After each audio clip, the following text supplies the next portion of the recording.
welcome to episode freaking 18.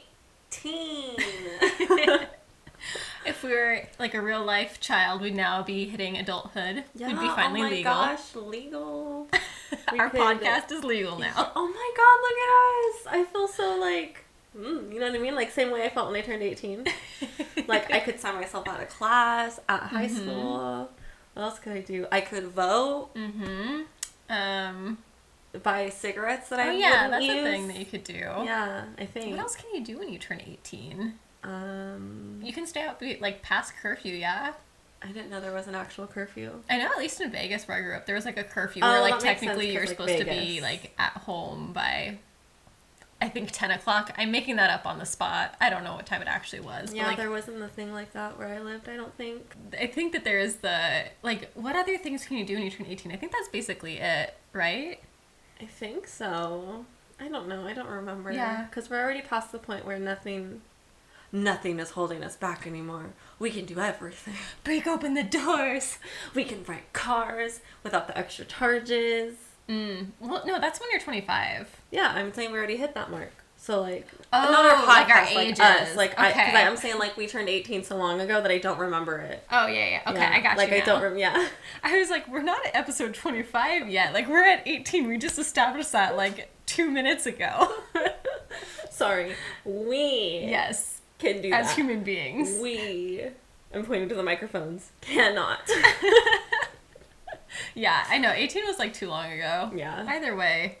Yeah. This exciting milestone. Yeah, episode 18. We're so excited to be here. We love it. Catherine. Yes. How are you doing today? So, today I'm doing okay. I feel like I got a lot done today. I wanted to make sure that I had enough time to get my errands done and the chores done before I came over here. So I woke up early and I just, like, got started. LaCroix Boy tried, like, chatting with me and, like, being, like, cute and cuddly this morning. I was like, nah, I gotta get shit done. Like, where was this yesterday morning when I didn't have anything to do? Yes. But I think that this week overall was actually, like, the first kind of rougher week I've had since I kind of stabilized on medication. And I think that I got thrown off last weekend. Like, I ended up taking my medication a little late one day where, like, I normally take it at night and I ended up waking up at, like, 3 a.m. being like, oh my god, I forgot to take my medication.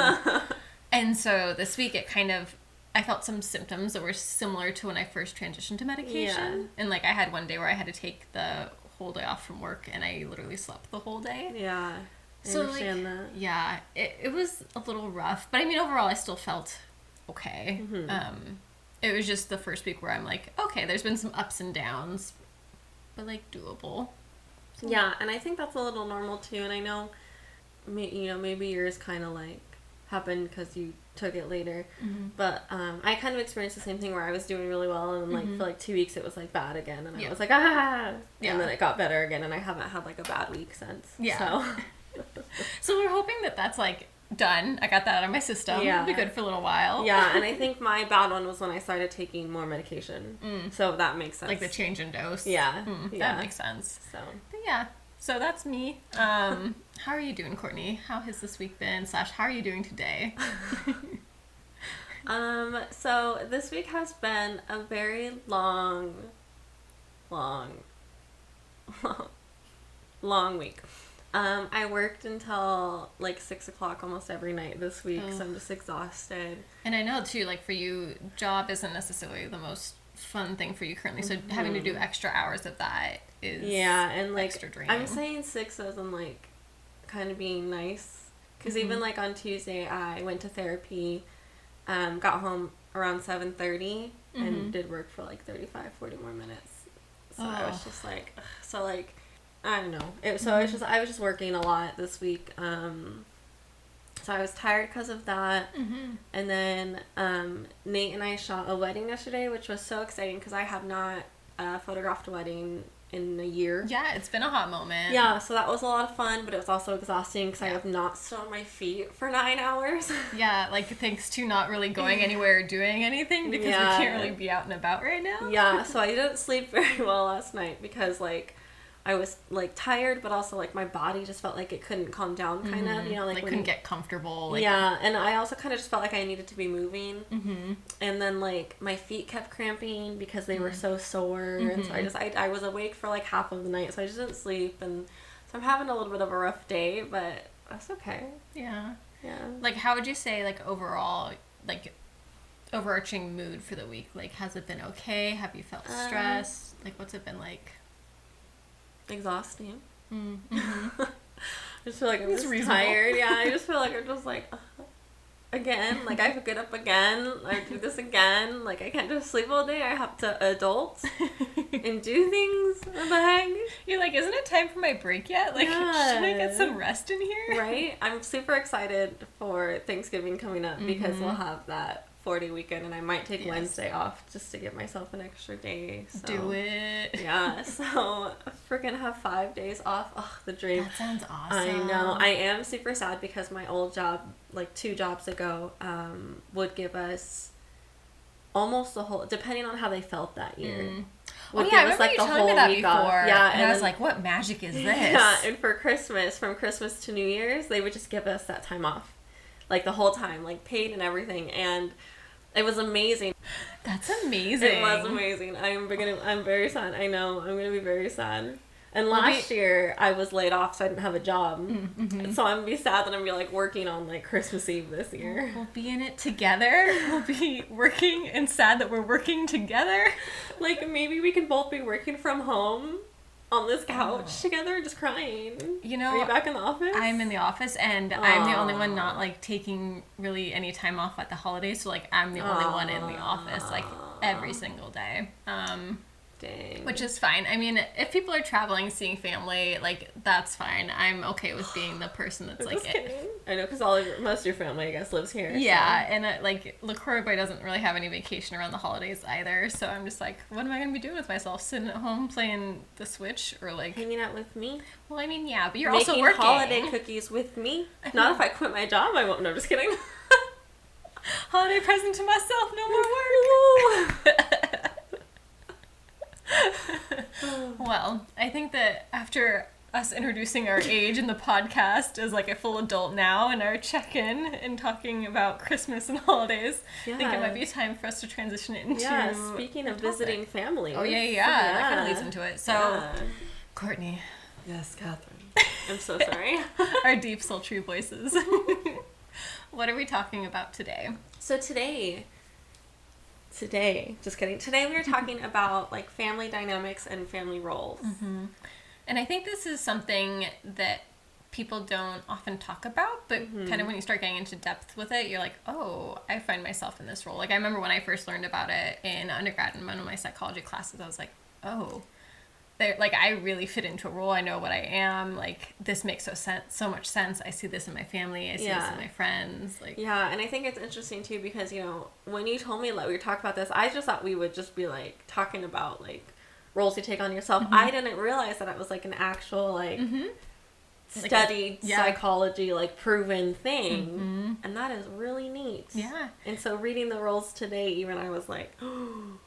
That's the interesting thing about psychology and mental health and kind of family dynamics and things is we tend to think like, oh, like I see this common trait in my family. Like, oh yeah, my friend kind of has that going on in their life too.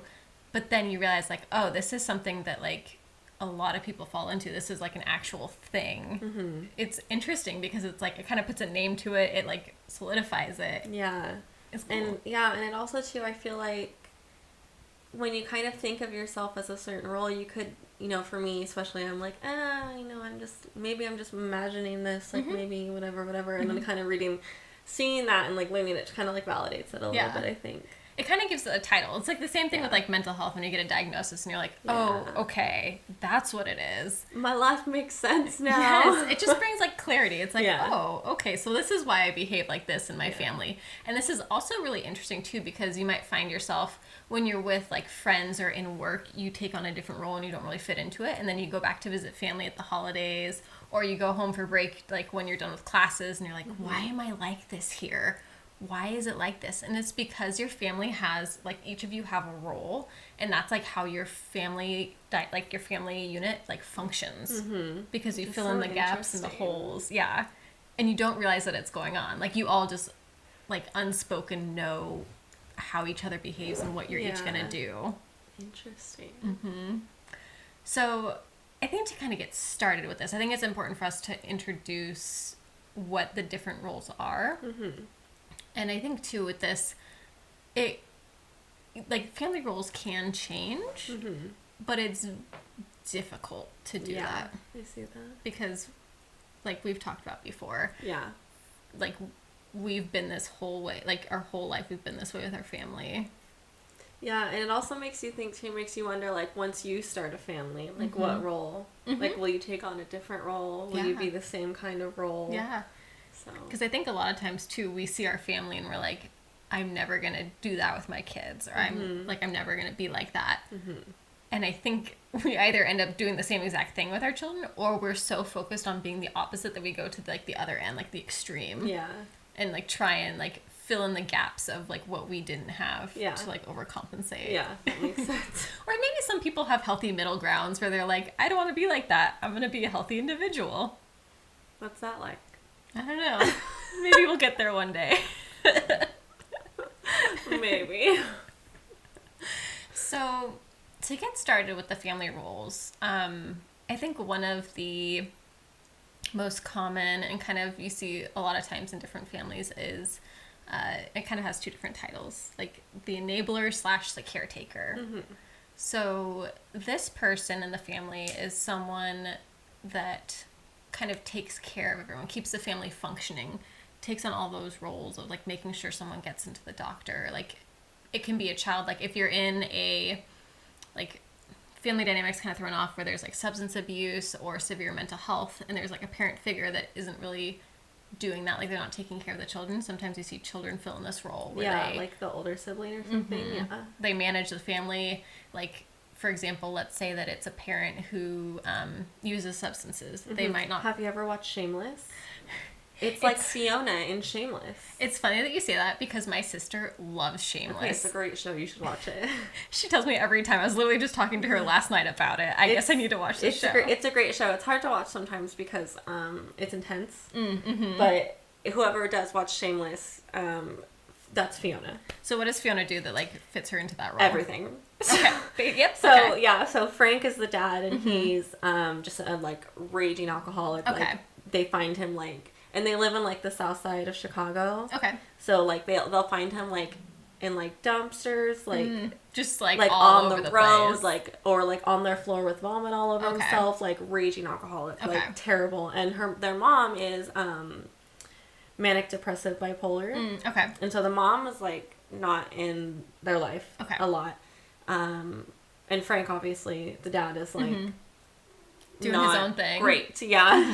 So, Fiona literally runs the whole house, and there's 6 siblings. So 1, 2, 3, 4, 5, 6. Yeah, 6 siblings altogether. Sorry, I had to do that real quick. So there's 6 siblings, and Fiona just takes care, manages. gets them to school. Like she pays all the bills, like or like make sure because they all have to pitch in for bills. So like she gets all the bills like ready, like.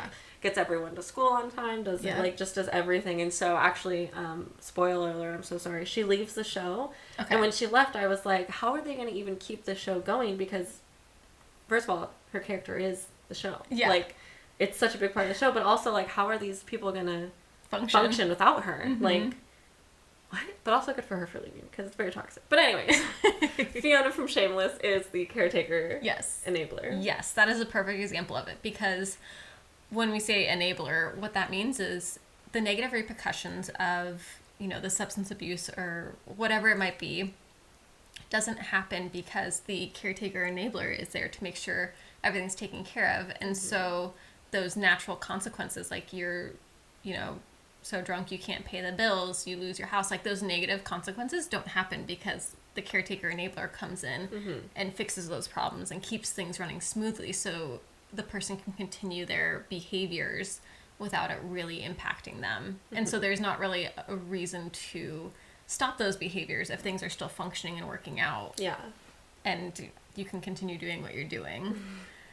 So that's kind of the first one. And then the next one is the hero / the golden child. I don't know if you want to explain that one. I was going to say, I'm trying to think. Maybe, like, maybe Blair Waldorf from Gossip Girl. Okay. Because she always, like, has to be perfect and, like, has to get... But I don't know if it's because of, like, her family dynamic. Maybe that's just her. So I'm trying to think.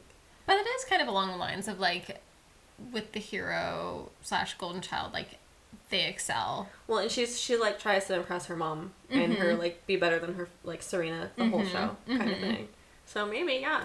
I can see that. We'll say Blair Waldorf. Yeah. Like the hero / the golden child, they excel. They do well in school. They seem really successful. They seem really put together on the outside. Like, looking at them, you're like, wow, they have their life together. There can't be anything wrong going at home. Like, it must be so great. Because they're so wonderful. They're so on top of it. Yeah. A+ student. Yeah. And they do that to mask kind of the wildness, craziness that's happening in their home life. And it's like a way, kind of along same lines as like the enabler or the caretaker, where it keeps the family unit moving along. They don't cause problems. They do well. Right. Never any issues. Yeah. This, we'll get into it later, but this is the role that I do in my family. They tend to be perfectionistic. They are really like one-track mind, focused on doing something well, being successful at it, and being perfect. So it's not like I've ever had those tendencies ever. Not at all. Not once. Not ever. So the next one is the scapegoat. So this is kind of the fuck up of the family. The person that can seem like they seem to never be able to do anything right. The one that the parents are always upset with, or their siblings are always like, God, why do you fucking do this? And they always seem to be self-sabotaging, or they hang out with the wrong people that like are not good influences. And this is a way of like bringing to light that things aren't okay in the family. It's like they're probably the only one that says, hey, this shit is fucked up. Or, like, this is not okay. I'd say like Carl Gallagher or Debbie Gallagher from Shameless. Okay. One of the two. Okay. Same show. I'm just going to use that a lot because there's 6 kids. No, I love it. Let's do some references here. Let's see their family dynamics come out. That would be my example, personally. So what do those, you said Carl and who? Debbie. Like, what do they do? So Carl acts out like a bunch. And just kind of, and Debbie's just the worst character ever. Like, oh, Debbie. We hate Debbie. Like, she's just super annoying. But I think it's just the way that they like you said, they just like ruin everything. You just like see them make poor choices. Yeah, and bad choices. Like Debbie actually like, oh my God, I can't even, Catherine, you have to watch this show. Debbie like finds this like boyfriend who is disabled and is like in a wheelchair, and she literally is like using him for his like disability money. And then she gets pregnant. I think it's his baby. It's either his baby or I think it's someone else's baby, and she like convinces him that it's his baby. The show's a wreck, Catherine. Debbie's the worst, so I'm gonna go with that's Debbie. She fucking ruins everything. And what happens with the scapegoats, it sounds like this is kind of along those lines, where like scapegoats will often make choices that are not healthy because they feel like that's what they deserve. They're like, this is the best is gonna be for me. I'm a fuck up. My family thinks I'm a fuck up. Like, I'm not gonna make good choices anyway, so why not? See, I think Debbie just does it because she's a bitch, but I think that might be why Carl does the shit that he does. But yeah, so that's the scapegoat. And they're one of the few ones that actually disrupts like the family. Like, the other ones are trying to like keep it moving forward, to kind of hide things, to not let people see the dysfunction, and they're kind of the main ones that like show the dysfunction. Yeah. Though it still serves its purpose with like keeping the family unit balanced, because it relieves the stress for the others to have someone acknowledge that it's fucked up or it's not going well. That makes sense. And also, too, I'm pretty sure, I haven't watched the show in a long time, but I'm pretty sure in Shameless, Carl gets expelled from school. Oh, yeah, that's a huge telltale sign of scapegoat, like, student that gets expelled. They have, like, very surface level relationships, so they might have a hard time, like, connecting with people and trusting people. Yeah. Awesome. And then the next one is the lost child. Okay. And so what the lost child is kind of the child in the family that fits their name. Like, they get lost. Like, you kind of forget that they're there sometimes because they're so, like, isolating. They just want to be by themselves in their room. They don't really, like, communicate a whole lot or engage with friends or family. A lot of times they can have difficulties with social interaction. I kind of, like, equate this to, like, someone that you might think of, like, playing video games in the room all the time. Like, they'd rather be in an imaginative world than, like, be present with others. And that's their way of, like, again, flying under the radar, not causing any issues for family, not really, like, having anyone on the outside know that there's issues, because they still skate by. Like, they're doing fine. They might not be, like, super successful, but they're also not failing things. And so they're just kind of middle of the road, like, non-existent in a way. Yeah, I'm trying to think of a TV show / movie example, and my brain's not forming one. But I think, like, the easiest way to picture it is, like, someone that is just isolating, like, might be, like, get lost in the world of books and they just read all the time alone. Not that there's anything wrong with reading. There's not. Love a good book. But they do activities and things where they're alone. They're not engaged with the family unit. And again, that continues on the dynamic of, like, everyone's functioning, everyone's moving forward with the actions that they take.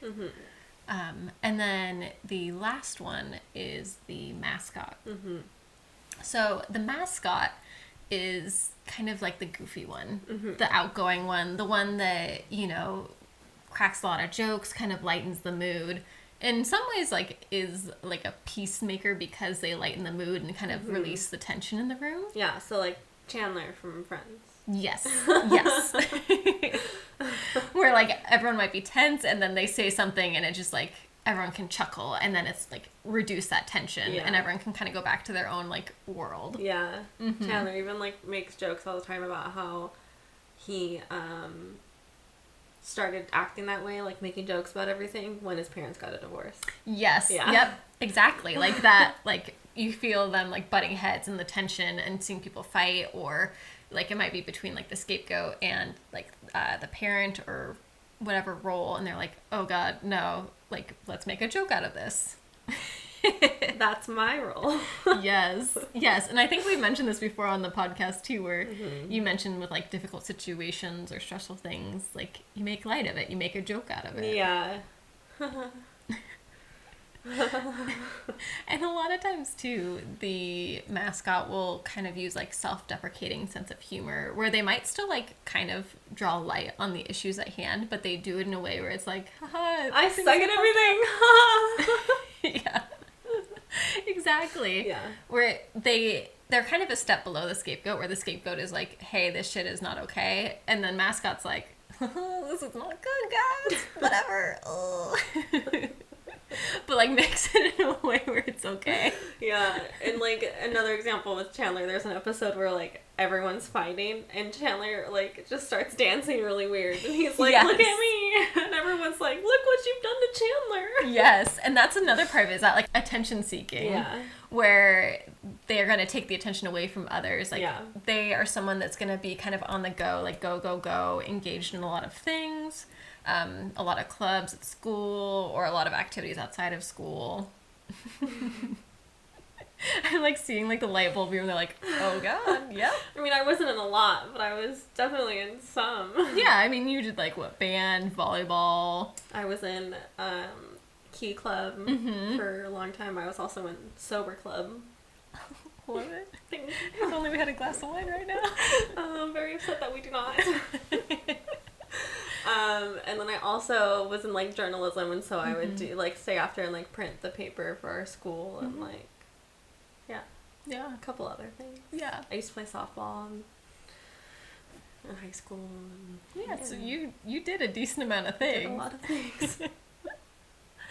So those are kind of like the main roles, the main family dynamics. And I think, at least for myself, I've seen a lot of these roles kind of come up in my own life and my friends' lives too.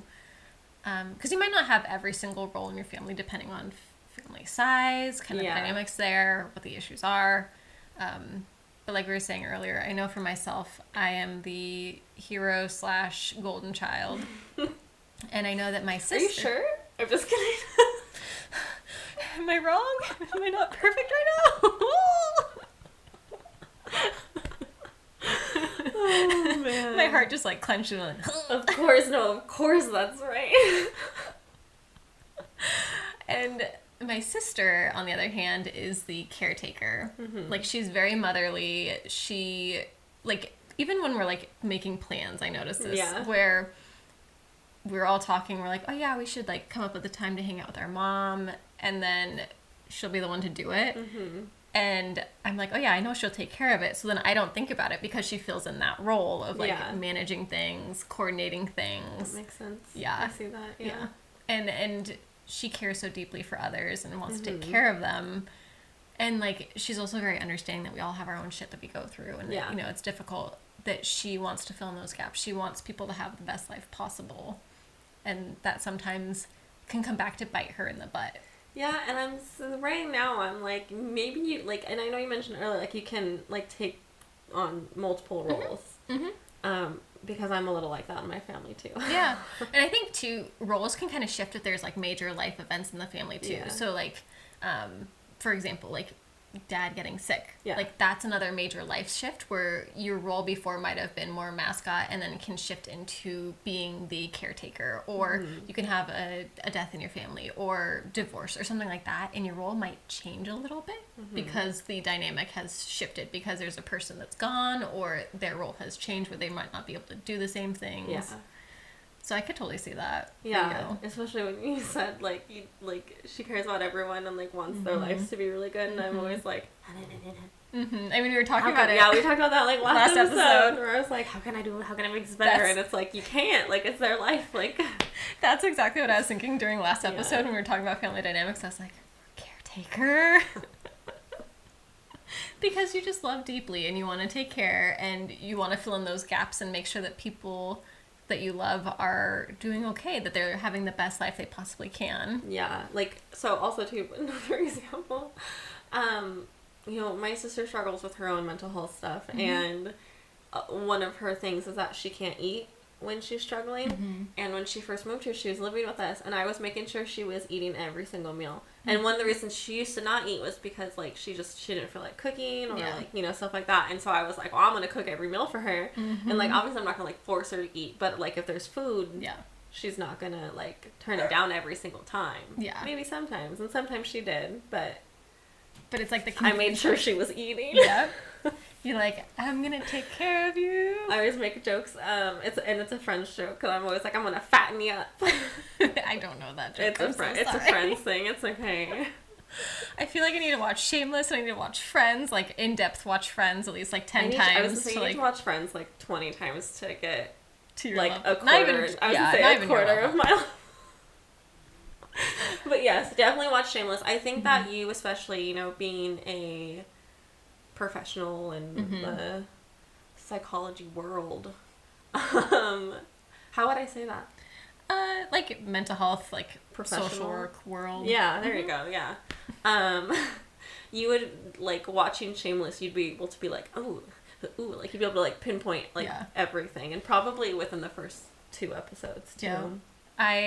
Back when my sister first told me about the show, and she's explaining it to me, and I was like, oh my god, like, I can't watch that show because this is what I do every day at work. Like, I don't need work at home, too. Oh, this was back when I was at my old job. Oh, okay, yeah. I could probably handle it now because I'm not dealing with as intensive situations and things like that. But I was like, I don't need to be a social worker at home as well as my job. I need to let my brain shut off. I need to watch, like, happy, joy time shows. Who knows what that really is, but... Friends, New Girl, Parks and Rec. True that. The Office. All of those are awesome suggestions. Jane the Virgin. Oh, I love that show. Me too. Those are my 5. Like my biggest feel-good show right now is New Girl. Oh, Love so, it. I've yeah. rewatched that one a few times. But anyways. Yes, back to family dynamics. But what was interesting is my sister Stephanie. So back when my sisters were growing up, because there is a significant age difference, my sister Stephanie was the scapegoat. Okay. So she was the one that was always fucking shit up, like couldn't do things right. Interesting. Like she almost didn't graduate high school. Okay. Like just kind of rebelled in a way. Yeah. And was she the older one, or was she? She's the older one. Okay. So Stephanie's 2 years older than my other sister. Okay. And I think that eventually changed over time just because of medical situations, and like kind of stabilized a little bit because everyone separated from the family unit, everyone got married, kind of had their own lives. So that dynamic, like your family dynamic, shifted. Yeah. But I think that if we were all to have gotten together and like lived in the same home again, like I think that dynamic still would have come out. Yeah. Because I think that we all feel our roles, like, yeah, and it happens. Like, yeah, interesting. Yeah. I think it's interesting too how like roles can change when you like step away, but when you come back, like they form right back into that role. I remember, like, especially my first break from college. I think it was like Thanksgiving break or winter break, whatever it was. It was winter break because I had my grades back for my first semester, and I had gotten a C in microeconomics. And in college, I was like, you know what? Like, I felt more space to be like, it's okay. Like, I don't have to be perfect. Microeconomics is above my brain. Like, I don't understand what this is even about. Sorry, I didn't sleep last night. Microeconomics put you to sleep too. It's not you. I swear, I'm very engaged. I hate talking about school. No, I'm just kidding. Fuck. No, I'm just kidding. I'm so sorry. I've been fighting that for like 10 minutes too, and I couldn't. It's okay. I only slept for like 3 hours last night, you guys.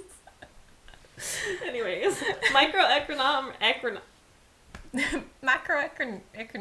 I'm too tired.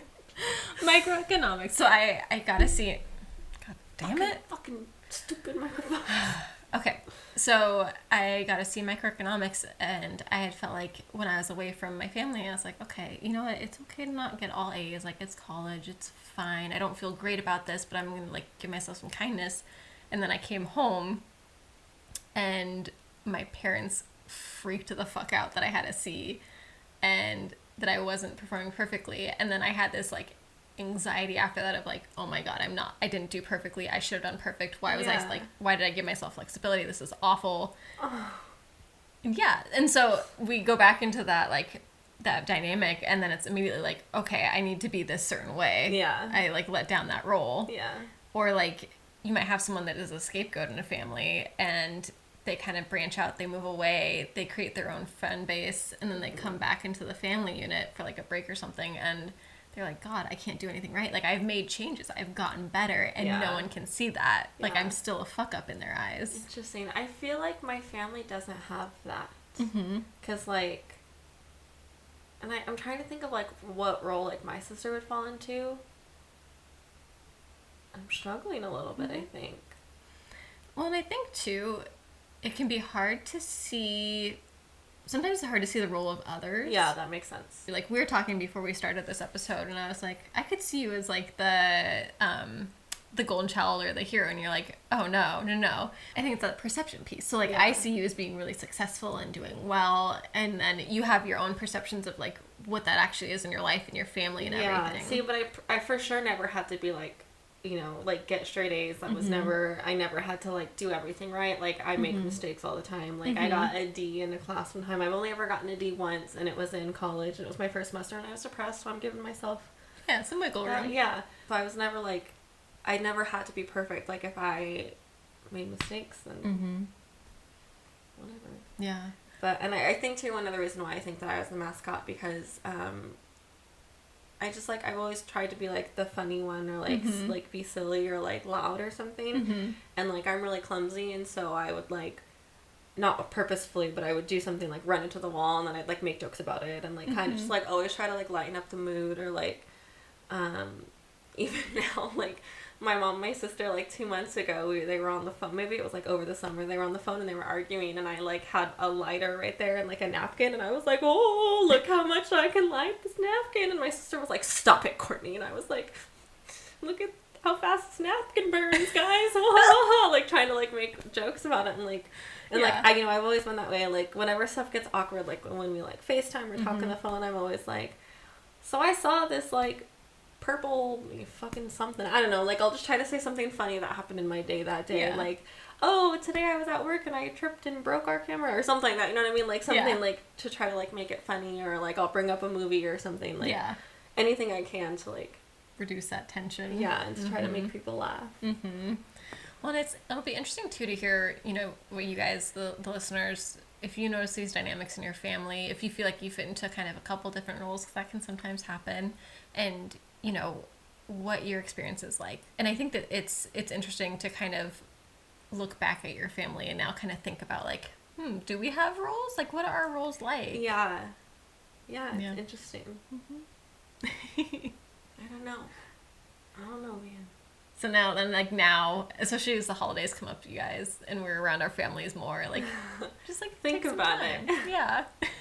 Like, if you notice it, like, tell us about it. Yeah. I don't know, like, if you feel comfortable enough, I think it'd be super fun to, like, you know, like, maybe we have the same roles and we can, like, bond with each other, because we for sure don't have the same roles. No. Not even, like, a little bit. So, I'm not anywhere near funny enough to be the mascot, let's be honest here. See, and also, too, when I was a kid, I used to be, like, really weird and would, like, just be really weird. I don't even... Become, like, an octopus? Yeah. You know how, like, Nate gets up on the side of the couch? Oh, yeah. I used to do shit like that when I was a kid, but, like, weirder. I wish I, like, had met, like, a little Courtney. She was a weird girl, man. Well, I think that's... Weird Courtney's a great note to end on. Sayonara. We'll leave you with the mental image of Courtney perched on the edge of a couch pretending to be an octopus as, like, just a nice mental image to end this episode on today. But yeah, if you guys, you know, if you do have similar, like, family roles, like, let us know. Let's freaking bond over it. Let's chat. Because that's really what this is all about, man. We just want to connect with people. Yeah, or if you feel like these don't fit you at all and you feel like you notice other trends with your family, let us know. It'd be really interesting to see what roles you see in your family and kind of how you think everyone fits together. Yeah. So, yeah, I don't know. Thank you guys so much for tuning in. Just giving everyone a heads up, next Thursday is Thanksgiving, so we will not have an episode, but we hope you guys have an amazing time, either with your families, with your friends, with your loved ones. Stay super safe. Check out those family dynamics when you're all together. Hell yeah. Eat lots of yummy food. And we hope you guys have a great time. Yeah. And don't forget to subscribe to our YouTube channel and our podcast on whatever platform it is that you listen to us on. And Instagram. Follow us on Instagram. Yes. And That's Totally Normal, right? I'm just anticipating we're going to have something above our heads. Always. But thank you guys so much for tuning in, and we will see you guys in our next episode. Bye, friends. Matane. So again, I think it's that, like, perception piece of, like, I'm going to sneeze. We all, like, look the same height right now, too. I know, because you're, like, sitting up, but I'm kind of sitting down. It's, like, balanced. Not make any sense. Yes, it did. I got you.